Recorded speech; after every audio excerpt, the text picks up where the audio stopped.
waxaan rabaa maanta halkaan inaan ka soo jeedisho laba qodob. dalka Puntland 19 sano waa maamulka Puntland dhisan yahay. 19 kaas baahidii loo dhistay ilaahay waa naga saaray oo maanta waxaan joognaa horumar. maalmahan waxaan maqmaqlayay madasha sabata bixinta iyo waxaas. ma aqaan anigu madashu meel dastuurka kaga taal. nimankii hawshaas ka shaqaynayay oo barnaamijkaas sameeyay waxay yiraahdeen Puntland baanu badbaadinaynaa sabata bixin u nahay. horta naftooda sabata bixin u baahan. dadka waxaan u sheegaynaa intii la qabtayna in naftooda laga sabata bixiyay oo ay nasnin u baahnaayeen. inta la sugayana sidaas oo kale laga rabo oo xarig gudan u yahay. qofka bini'aadanka marba xabsi gudan u yahay oo ama wax ku barteen ama wax ku nasteen ama waxyaalo badan ay sameyn jireen kaga baaqdeen dantoodu ku jideen.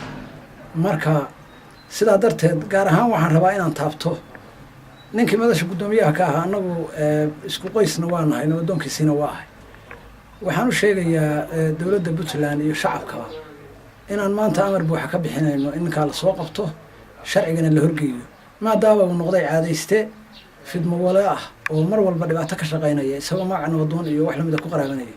nabadoonnada iyo isimadu waa marjicii loo laabanayay ugu dambeeyay oo dadka xaaladdu markii ay hirig noqoto ama kala bixi weydo dadkii loogu tegay dowladda iyo shacabku ama dowladda isqabsatay ha noqoto ama dhibaato kale oo soo kordhay ha noqoto. ma aha iyagu inay fidmada ka shaqeeyaan. magaca nabadoonka iyo magaca isimku saa uma samaysna, loomana dooran. marka ninkaas waxaan u aqoonsanahay fidmo wale isaga iyo wixii la qadiyadaba. dowladda waxaan u soo jeedinaynaa inay talaabo sharci ka qaado cid kastoo isku dayda inay dalka burburisana in wax laga qabto. haddii madaxweynaha Puntland buu ahaa, haddana waa madaxweynaha 5 dowladood oo gudoomiyaha maamulada oo dhan. arrintaasna ugu hambalyeynaa madaxweynaha hambalyo waan leenahay.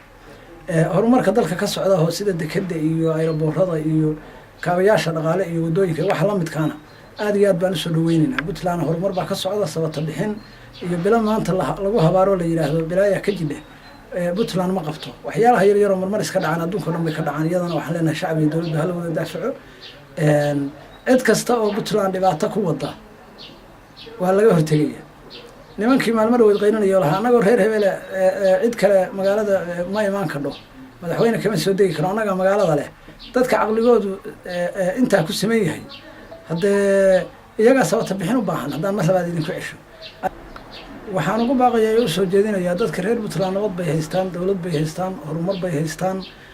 horey baan waxaan u iri gabayay ku jirtay ma xamilo barwaaqada ninkii bil dhergaya burbur buu horsada markuu weelka buuxsado. barwaaqada aynu haysano bini'aadanku barwaaqada ma xamilo. hadday qayb xamili weyday barwaaqadii iyo fasahaad keentay iyo fowdo inay horseedaan gacan bira baan iskaga qabanaynaa. dadka reer Puntland waxaan ugu baaqaynaa dariga dibadba dantooda waxay ku jiraan midnimada iyo nabadda.